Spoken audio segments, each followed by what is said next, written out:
नमस्कार, आप देख रहे हैं इंडिया डेली लाइव। मैं अचल श्रीवास्तव लेकर हाजिर हूं देश दुनिया की तमाम बड़ी खबरें। राष्ट्रपति द्रौपदी मुर्मू ने ओडिशा के पुरी स्थित विश्व प्रसिद्ध जगन्नाथ मंदिर में दर्शन किए हैं। दर्शन के दौरान राष्ट्रपति ने भगवान जगन्नाथ से देशवासियों की शांति, प्रगति और समृद्धि की कामना की है।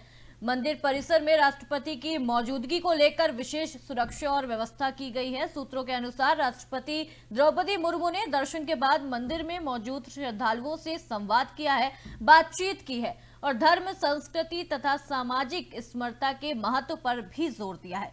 उन्होंने भारतीय परंपराओं और सांस्कृतिक मूल्यों को समाज को जोड़ने वाली शक्ति बताया है। राष्ट्रपति के इस आध्यात्मिक दौरे से श्रद्धालुओं और स्थानीय लोगों में खासा उत्साह देखने को मिला है।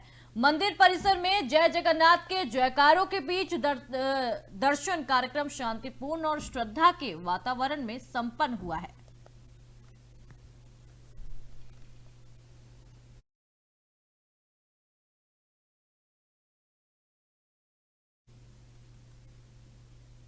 अगली खबर हरियाणा से आ रही है। हरियाणा के मुख्यमंत्री नायाब सिंह सैनी ने केंद्रीय बजट 2026-27 को लेकर प्रतिक्रिया दी है। सीएम सैनी ने कहा कि प्रधानमंत्री नरेंद्र मोदी पिछले 3 कार्यकालों से लगातार बजट पेश कर रहे हैं और इस दौरान देश के बुनियादी ढांचे में अभूतपूर्व मजबूती आई है। उन्होंने कहा कि सड़क, रेल, हवाई अड्डों और अन्य बुनियादी सुविधाओं के विकास से देश की अर्थव्यवस्था को नई गति मिली है।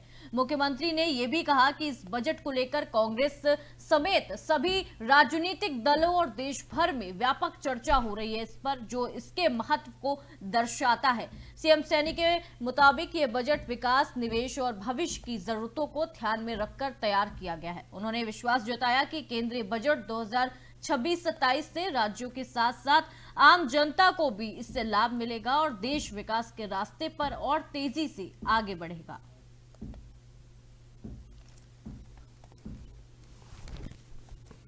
सरकार ने इस बजट में लगभग 7% की उच्च आर्थिक विकास दर को लक्ष्य बनाते हुए राजकोष की अनुशासन और सामाजिक न्याय दोनों के बीच संतुलन साधा है।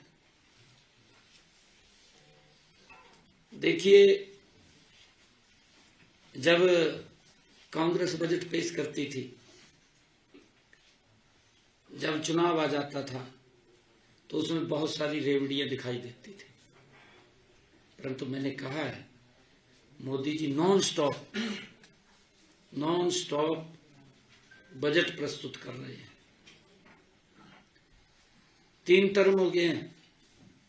3 टर्मों में देश का इंफ्रास्ट्रक्चर कितना मजबूत हुआ है, हर नागरिक देश का चर्चा कर रहा है, हर व्यक्ति चर्चा कर रहा है। मैं बोलता हूं इस बात को, इसकी चर्चा कांग्रेस के घर के अंदर भी होती है। भी विकास के काम तो हो रहे हैं, परंतु बाहर हाजिरी लगानी है। बाहर तो कहना पड़ेगा ना। अगर बाहर घर से बाहर निकल कर कहेंगे, फिर भी महिलाएं बाहर भी, जो कांग्रेस के नेताओं के परिवार में महिलाएं हैं, वो भी इसकी प्रशंसा करती हैं कि नहीं बजट अच्छा है, परंतु हाजिरी लगानी इन लोगों ने। हाजिरी इस प्रकार की लगाते हैं, कहीं न कहीं हमारी भी।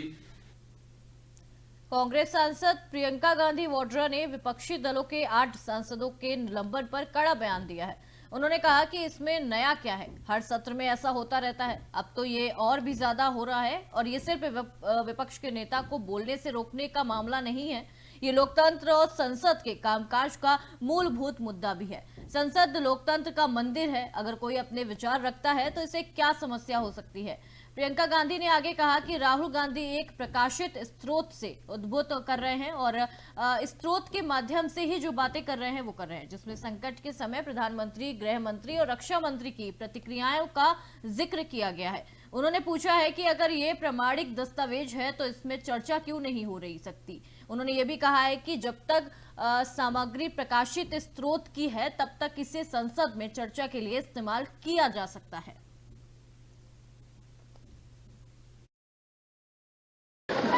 हर सेशन में, हर सत्र में आप यही देख रहे हैं। मैम राहुल अब गांधी तो और ज्यादा कर रहे हैं पहले से। मैम राहुल गांधी जी ने कहा कि उनको बिल्कुल भी बोलने नहीं दिया जा रहा। उन्होंने ओम बिरला जी को जो लेटर भी लिखा था उसका क्या कहेंगे? मैं बिल्कुल सहमत हूँ उनसे।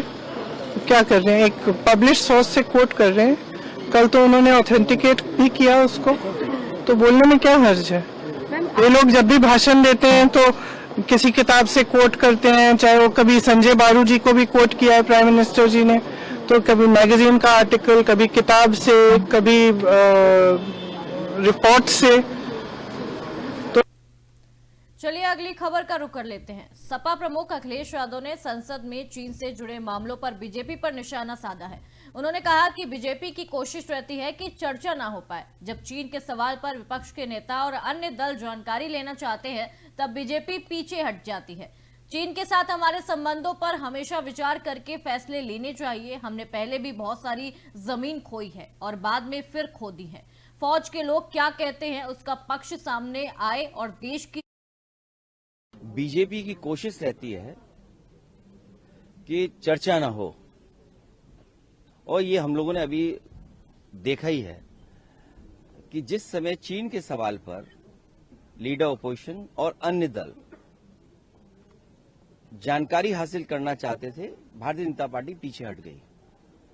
और इस बात को हम कई बार दोहराते हैं, चीन के साथ हमारे कैसे संबंध हों उस पर हम लोगों को हमेशा विचार कर करके फैसले लेने चाहिए। नेशनल सिक्योरिटी, बॉर्डर सिक्योरिटी और खासकर चीन के साथ हमारे रिश्ते अच्छे और बुरे वक्त वक्त पर रहे हैं। बहुत सारी जमीन हमने खोई है, पहले भी जमीन खोई है, बाद में फिर जमीन खो दी हम लोगों ने। फौज के लोग क्या कहते हैं, कम से कम वो पक्ष आए और देश की जनता जाने, न केवल हम जमीन खोते हैं चीन से। केंद्रीय बजट 2026 पर दिल्ली सरकार के मंत्री मनजिंदर सिंह सिरसा ने कहा कि यह बजट देश के हर वर्ग को सशक्त बनाने वाला है और विकसित भारत के सपने को साकार करने वाला है और ये एक महत्वपूर्ण भूमिका भी निभाएगा। मंत्री ने विशेष रूप से महिलाओं के लिए किए गए प्रावधानों पर जोर दिया है। उनके अनुसार हर शहर में महिलाओं के लिए गर्ल्स हॉस्टल खोला जाएगा, जिसके लिए 10,000 करोड़ रुपए का प्रावधान किया गया है। इसके अलावा महिलाओं को आत्मनिर्भर बनाने के लिए स्किल ट्रेनिंग सेंटर भी खोले जाएंगे, जो उन्हें रोजगार और आर्थिक स्वतंत्रता की ओर ले जाएंगे।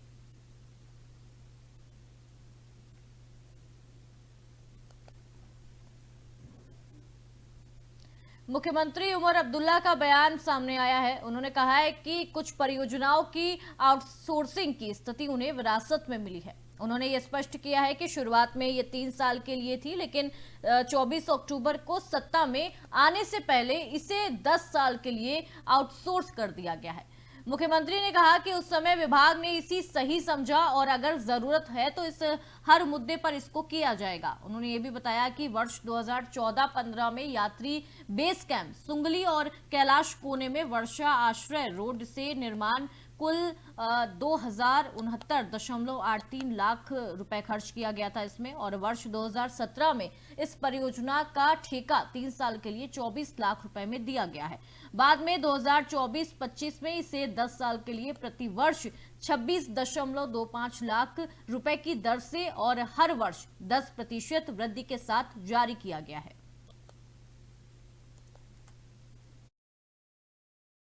सूरत-ए-हाल हमें विरासत में मिली।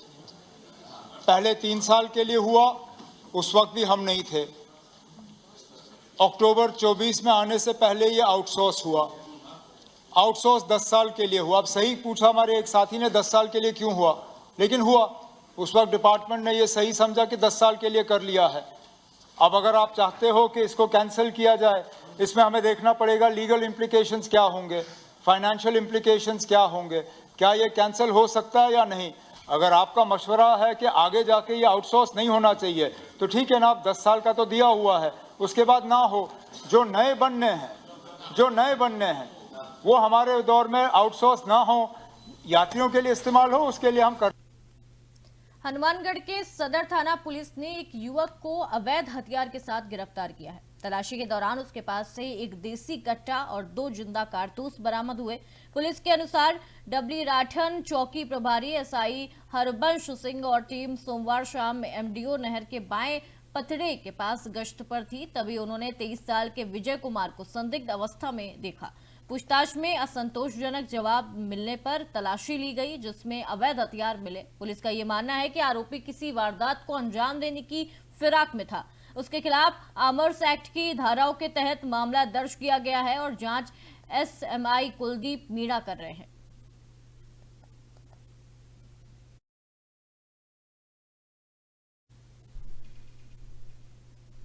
अगली जो खबर आ रही है वो चित्तौड़गढ़ से आ रही है। निबाहेड़ा स्थित राजकीय जिला चिकित्सालय में नवनियुक्त स्त्री रोग विशेषज्ञ डॉक्टर सुनीता मीणा ने मंगलवार को विधिवत रूप से पदभार ग्रहण कर लिया है।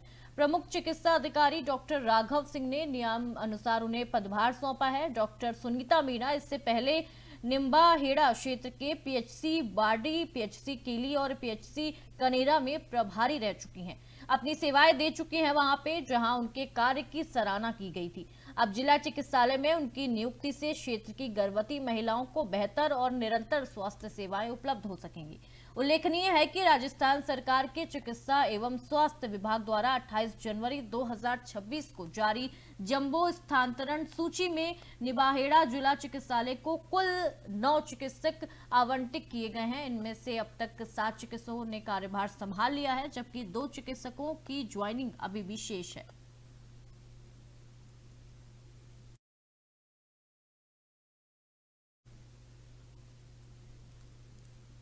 झालावाड़ जिले के गंगाधर उपखंड क्षेत्र में मंगलवार तड़के मौसम ने अचानक कहर बरसा दिया है। सुबह करीब 5 से 6 बजे के करीब तेज आंधी, मूसलाधार बारिश और ओलावृष्टि ने खेतों में खड़ी फसलों को भारी नुकसान पहुंचाया है। चमहला, गंगाधर सहित उन्हेल, रामपुरा, कचनाहारा, बिशनिया, जखनी, सुनारी, ढाबला, कांगड़िया, सेकला और ऐसे कई आसपास के इलाके हैं जो पूरी तरह से जमीन पे फिसल गए हैं। तेज हवा के साथ करीब पौने घंटे तक हुई बारिश ने खेतों में लहलहाती फसलें तबाह कर दी हैं और कई किसानों की कटाई कर खलिहानों में रखी फसलें भी बारिश में भीगकर खराब हो गई हैं। अचानक आई इस प्राकृतिक आपदा से किसानों की महीनों की मेहनत मिट्टी में मिल गई है। पीड़ित किसानों ने प्रशासन से मौके पर पहुंचकर तत्काल सर्वे करने और नुकसान का मुआवजा दिलाने की मांग की है।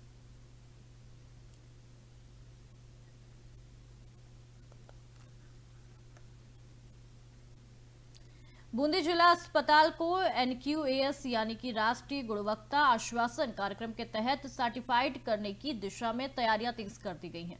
इसी क्रम में पीएचओ कार्यालय में एक महत्वपूर्ण बैठक का आयोजन किया गया है और ये बैठक में CMHO doctor OP Samar, PNO Lakshmi Narayan सहित अस्पताल के सभी 18 विभागों के अधिकारी, नर्सिंग प्रभारी और नर्सिंग स्टाफ वहां पे मौजूद रहे। बैठक के दौरान सभी विभागों को एनक्यूएस की निर्धारित चेकलिस्ट के अनुसार कार्य करने और स्वास्थ्य सेवाओं की गुणवत्ता में सुधार लाने के कड़े निर्देश भी दिए गए हैं। अधिकारियों ने यह स्पष्ट किया है कि अस्पताल को राष्ट्रीय स्तर पर गुणवत्ता प्रमाण दिलाना है और बैठक में जिला कार्यक्रम प्रबंधन राहुल माथुर, अर्बन प्रबंधन संदीप तेजस्वी और जिला क्वालिटी सेल से शोभित मल्होत्रा, श्यामलाल सोनी, जितेंद्र अलोसिया और महेंद्र सिंह ने भी भाग लिया। प्रशासन ने सभी विभागों ने आपसी संवाद के साथ समयबद्ध कार्य पूरा करने पर भी जोर दिया है।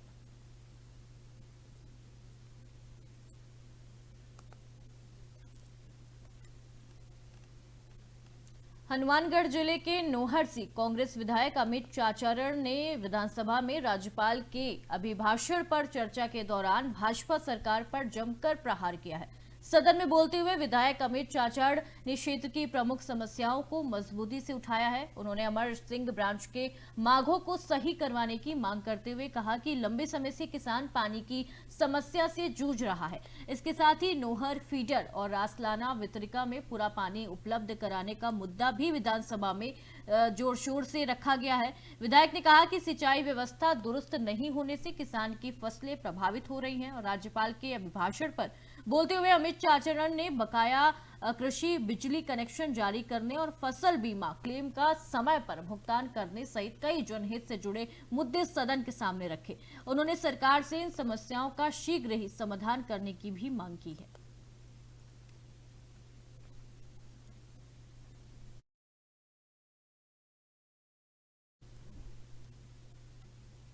अगली खबर अजमेर से आ रही है। अजमेर राजस्थान से एक दिल दहला देने वाला मामला सामने आया है, जहां शिक्षक से कथित तौर पर परेशान एक 17 वर्षीय छात्रा ने कीटनाशक का सेवन कर लिया है। छात्रा 10वीं कक्षा की है और छात्रा फिलहाल जेएलएन अस्पताल में अभी तक भर्ती है, जहां उसकी हालत अभी डॉक्टर नाजुक बता रहे हैं। और परिजनों का यह आरोप है कि विद्यालय के एक शिक्षक द्वारा छात्रा को लगातार मानसिक रूप से प्रताड़ित किया जा रहा था और जाति सूचक शब्दों से अपमानित किया जा रहा था, जिसके चलते वो स्कूल जाना भी बंद कर चुकी थी। बताया जा रहा है कि घटना के समय परिजन शिकायत करने स्कूल गए थे। इसी दौरान छात्रा ने घर पर कीटनाशक का सेवन कर लिया। कुछ देर बाद भाई घर पहुंचा तो बहन को बेहोशी की हालत में पाया, जिसके बाद उसे तुरंत अस्पताल ले जाया गया। सूत्रों के अनुसार छात्रा ने एक सुसाइड नोट भी लिखा है, जिसमें पुलिस ने कब्जे में लेकर जांच भी शुरू कर दी है। पुलिस का इसमें यह कहना है कि आरोपी को ढूंढकर उसका तुरंत पता लगाया जाएगा और जो भी उचित कार्रवाई होगी वो की जाएगी। उसके स्कूल में उसको टॉर्चर करा जा रहा था, मेरी बहन को क्या कहते हैं, तो उसको बोला जा रहा था क्या कहते हैं उसको उसका एडमिट कार्ड नहीं मिलेगा, उसको 10th के एग्जाम देने नहीं दिए जाएंगे। और क्या कहते हैं उसको और भी तरह से बहुत तरह से टॉर्चर करते थे कि मतलब किसी से बात नहीं करने देते थे, कुछ नहीं करने देते थे और जातिवाद भी होता था वहाँ पे, है ना। तो गुरुकुल पब्लिक स्कूल जो श्रीनगर रोड पे है।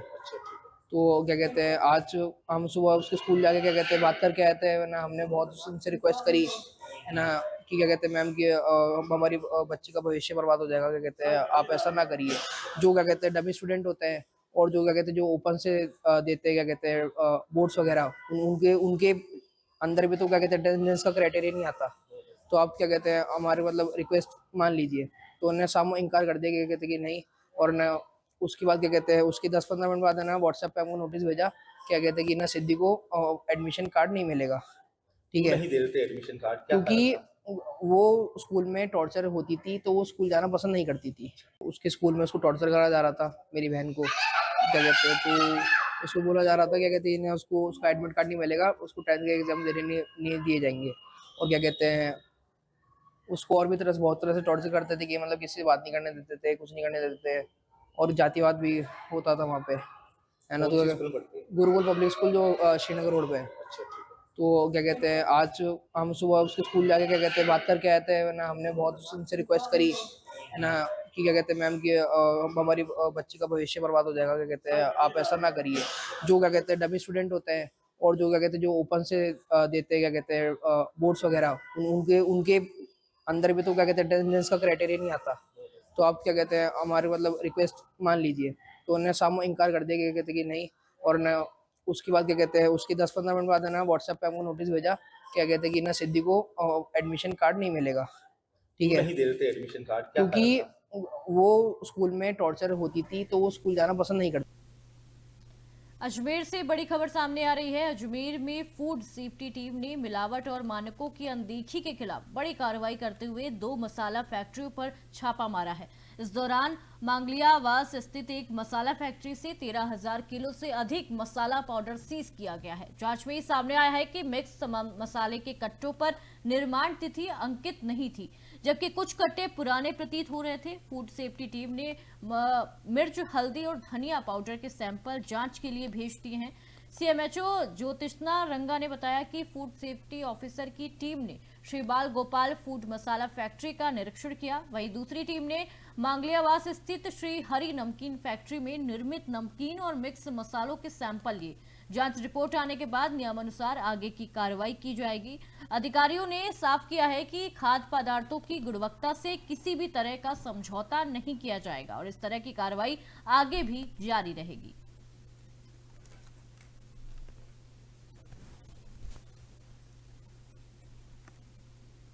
तो ये थी देश दुनिया की तमाम बड़ी खबरों का सिलसिला यूं ही जारी रहेगा। आप देखते रहिए इंडिया डेली लाइव। नमस्कार।